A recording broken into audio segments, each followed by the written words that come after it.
মাম্মা এখন নিয়ে যাচ্ছে ফাঁকা।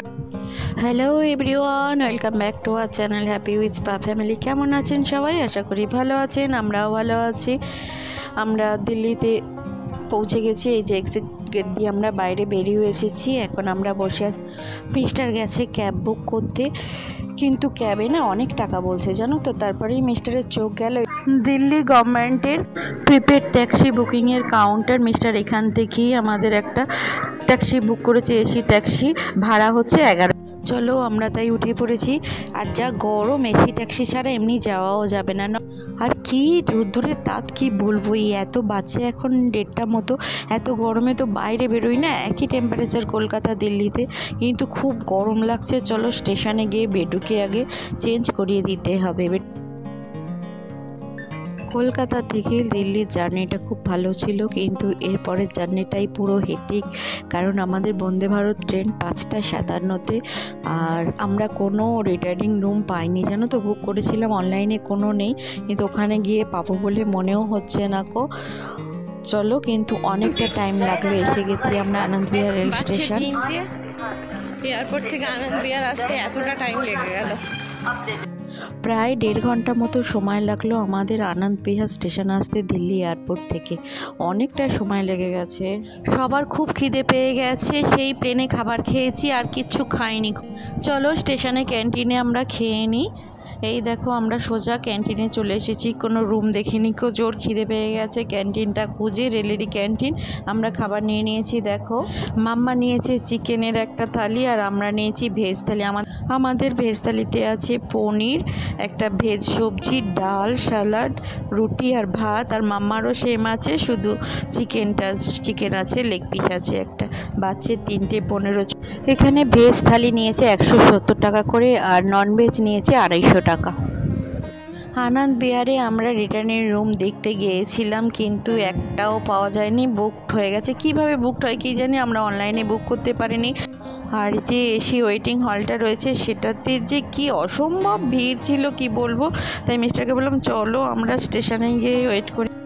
বেটু এই ফাঁকা প্ল্যাটফর্মে এসে খুব মজাই করছে, ওর ভালোই লাগছে। আর আমাদের বন্দে ভারত ট্রেনটাও দিয়ে দিয়েছে জানো তো, কিন্তু দরজা খুলছে না কো। সেই 5:55, 5:30টায় দরজা খুলবে। সেই অতক্ষণ বসে থাকতে হবে। হয়েও এসে যদিও, আর 1 ঘন্টা সময় বাকি। চেয়ার কাট বলে বোধহয়, স্লিপার হলে হয়তো দিয়ে দিত। তাই মিস্টার আর মামা গেছে বন্দে ভারত ট্রেনটা দেখতে।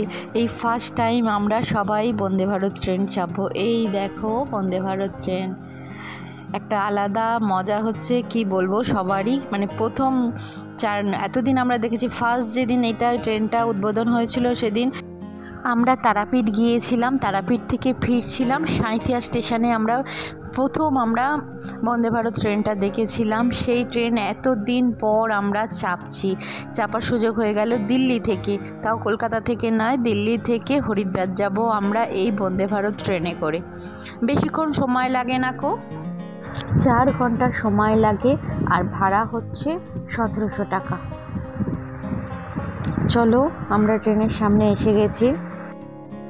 আসলে হাওড়া স্টেশনে আমাদের খুব একটা আসা হয় না। আসলে বেড়াতে গেলেই, যখন ট্রেনে করে বেড়াতে যাই তখনই আসা হয়। এই দেখো একটা ইঞ্জিন, পুরো ইন্ডিয়ার ফ্ল্যাগের কালার, দেখেছো? চলো এবার আমাদের সময় হয়ে গেছে, আস্তে আস্তে আমরা ট্রেনের সামনে যাই। আমিও একবার ঘুরে এলাম বন্দে ভারত ট্রেনের সামনেটায়। এই দেখো, বেশ দেখতে অন্যরকম বলো বন্দে ভারত ট্রেনটা। সবাই তো সবার মতো করে সেলফি নিচ্ছে জানো। অন্য জায়গাকার অন্য ট্রেনে যারা উঠবে তারাও এই বন্দে ভারতের সামনে এসে একটু সেলফি তুলে নিচ্ছে, আমরাও তাই একটু ভিডিও করে নিলাম। এখন বাজছে 5:20, এখনও কিন্তু খোলেনি জানো তো। 5:30 নাগাদ খুলবে, আর 5:55 ট্রেনটা ছেড়ে বেরিয়ে যাবে। অনেকটা টাইম, তাই অগত্যা আমরা সামনেটায় এসেই দাঁড়ালাম। আমাদের যে সিট নাম্বার আছে সেই কোচটার সামনে এসে দাঁড়ালাম আমরা। ভিড় হয়ে গেছে, সবাই মোটামুটি এসে গেছে। যার যে সিট নাম্বার সেই কোচের সামনেই এসে দাঁড়িয়ে আছে। চলো এবার ট্রেনের ভিতরে ওঠা যাক। চলো বন্দে ভারত ট্রেনের জার্নিটা তোমাদের সঙ্গে শেয়ার করব, কীরকমভাবে আমরা কাটাবো, কি কি খেতে দেয় সবই তোমাদের সঙ্গে শেয়ার করব। চলো আমরা সিটে বসে পড়েছি। এই দেখো আমাদের তিনজনের সিট কিন্তু পাশাপাশি ছিল না, একটা অন্য সিট ছিল মিস্টারের, কিন্তু যাই হোক অ্যাডজাস্ট হয়ে গেছে। অন্যজনের যেটা ছিল সেটা সে আমাদের সিটটা ছেড়ে দিয়েছে, সে মিস্টারের সিটে বসেছে, তাই আমরা তিনজনে সিটে চারজন বসছি। দেখো বেটুর তো টিকিট দেয়নি কো, বেটু এই তিনজনে বসলে চারজনে বসা যায় সিটগুলোতে, ভালো বেশ কমফোর্টেবল, খারাপ না, ভালো লাগছে বেশ। জানো তো উঠি জল দিয়ে দিয়েছে আর একটা খবরের কাগজ দিয়েছে, যদিও ইংলিশ খবরের কাগজ দিয়েছে আর জল দিয়েছে।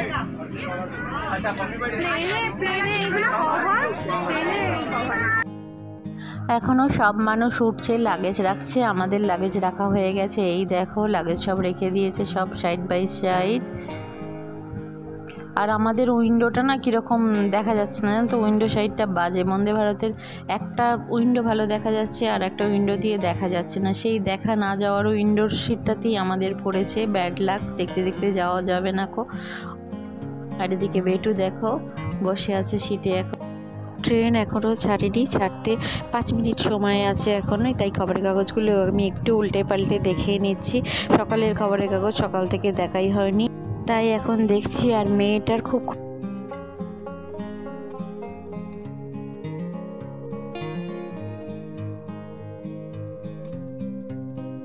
কিন্তু এই ট্রেনে আমি কোথাও চার্জিং পয়েন্ট দেখতে পাচ্ছি না, জানো তো প্ল্যাটফর্মেও সেরকম দেখতে পাইনি কো, আর ট্রেনে উঠেও এখন দেখতে পাচ্ছি না কো।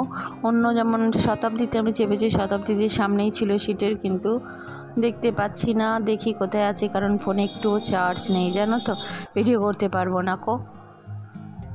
মাম্মা তাই খুঁজছে কোথায় চার্জ দেওয়ার জায়গা আছে, সেটাই চার্জিং পয়েন্টটা খুঁজছে মাম্মা। অবশেষে পাওয়া গেছে, জানো তো কোথায় আছে বলো তো, সিটের নিচে।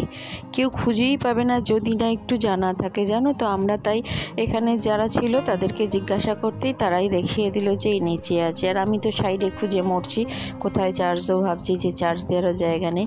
কিন্তু এই ব্লকেজটা খুব অসুবিধা করছে, দেখো দেখতে অসুবিধা হচ্ছে। কি জানি সব কটা বন্দে ভারত ট্রেনে এটা কিনা না দিল্লি থেকে হরিদ্বার যাওয়ার ট্রেনটাতেই কিনা সেটাই বুঝতে পারছি না কো।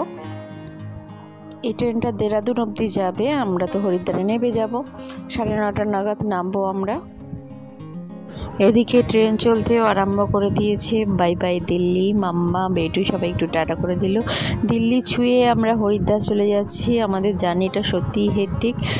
দিল্লিতে একটা দিন থাকলে ভালো হতো, কিন্তু সময় নেই। আমাদের টিকিটগুলো যেহেতু অনেক দিন আগেই কাটা হয়ে গিয়েছিল, আর সব টিকিটগুলো নষ্ট করতে চাইনি বলেই এই ডিসিশানটা নেওয়া হয়েছে, না হলে হতো না, সব টিকিটগুলি ক্যান্সেল করতে হতো। আর বেটু দেখো পিছনে একটা ওরই বয়সী একজন আছে, সে তাকেই দেখছে, দেখো তার সঙ্গে একটু খেলা করছে। ট্রেন চালু হতেই জল দিয়েছে, বেটুকেও একটা জল দিয়েছে, এই দেখো 4টে দিয়েছে, 4 জনের 4টে বোতলে জল দিয়েছে। জল তোমাকে জল দিয়েছে, নিউজ পেপার দিয়ে দিয়েছে, আমাকে আমার একটা দুটো দিয়েছে।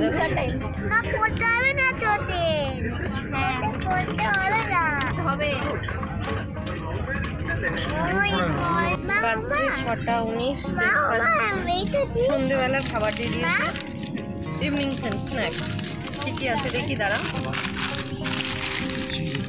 মিক্সচার আছে, ডায়েট মিক্সচার আছে, স্ন্যাক্সে আছে সমোসা, জুস, এটা হচ্ছে অ্যামাজনের এলাইচি চা, এটা হচ্ছে টমেটো সস, এটা হচ্ছে যে কি বলে জানো এটাকে, পিনাট চিকেন লেখা আছে, এটা হচ্ছে যে বাদাম চাটনি, এটা ঝুড়ি, কি বলে জিরে ভাজা, এটা হচ্ছে যে খুলে দেখ, সিঙ্গাড়া, দেখো সিঙ্গাড়া একটা দিয়েছে।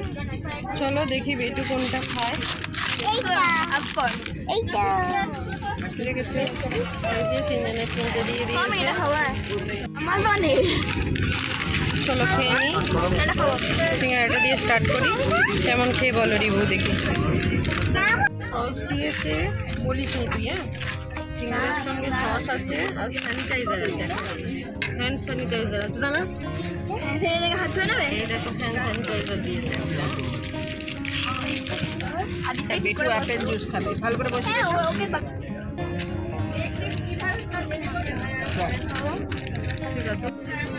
আচ্ছা এবার ইলাইচি চা গরম জল দিয়ে গেছে। ইলাইচি চা অ্যামাজনের ইলাইচি চা বানিয়ে নিয়েছি, খুব একটা ভালো নয়, মোটামুটি।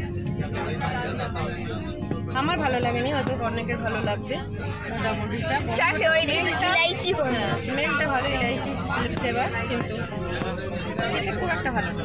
যাই হোক, খেয়ে নিই, গরম গরম গলাটা ভালোই লাগবে।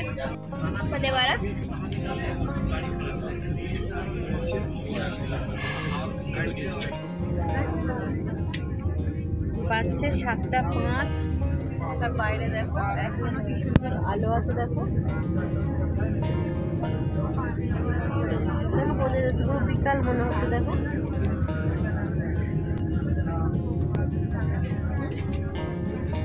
আরো ভালো বোঝা যাচ্ছে।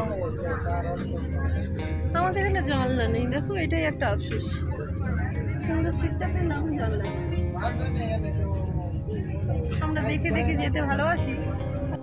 বাজছে 8টা। বন্দে ভারত ট্রেনে রাত্রে ডিনার দিয়ে দিয়েছে। এই দেখো আমরা 3টে ননভেজ অর্ডার দিয়েছি। ননভেজে আছে ডাল আছে, রাইস আছে, একটু সবজি দিয়ে রাইস, এই ফ্রাইড রাইসের মতোই করেছে। আর চিকেন আছে, জানো তো boneless chicken, 4 piece chicken boneless chicken আছে, আর ম্যাঙ্গো পিকেলস আছে, পরাঠা আছে, আর দই আছে। এইটাই দিয়েছে এখন সবাইকে। আর বেটু না এদিকে ঘুমিয়ে পড়েছে। মিস্টার বেটুকে নিয়ে আছে। চলো আমি আর মাম্মা খেয়ে নিই, তারপর মিস্টার খাবে। বেটু আর কিছু খেলো না, বেটুকে একেবারে হোটেলে গিয়েই খাইয়ে দেবো। খারাপ না, ভালো চিকেন কারি, কিন্তু বোনলেস চিকেন। এই যা লাস্টে দিয়েছে ice cream, mother dairy vanilla ice cream. চলো, মাম্মার তো গলে গেছে। আমাদের সবার খাওয়া দাওয়া হয়ে গেছে। বাজছে 9টা। এবার একটু পরেই আমাদের নামার সময় এসে যাবে। বেটু কিন্তু এখনও সেই ঘুমো করছে, আমি কোলে নিয়ে নিয়েছি। চলো ভিডিওটা এখানেই এন্ড করছি। 4 ঘন্টার বন্দে ভারতের সফর আমাদের খুব ভালো কেটেছে। মাম্মার আইসক্রিমটা পুরো মাম্মা জল করে খেলো। মাম্মার গলাটা হালকা ব্যথা আছে, কিন্তু আইসক্রিম খেতে ছাড়বে না, জানো তো, সেই জন্য একটু জল করেই খাচ্ছে। হরিদ্বার বন্দে ভারতের সফর খুব ভালোই ছিল, খারাপ না, জার্নিটা খুব ভালো। ভিডিওটা এখানেই এন্ড করছি। ভালো লাগলে please like, share, comment and subscribe করে দেবেন। পরের একটা ভিডিও নিয়ে খুব তাড়াতাড়ি ফিরে আসছি। ততক্ষণের জন্য গুড নাইট।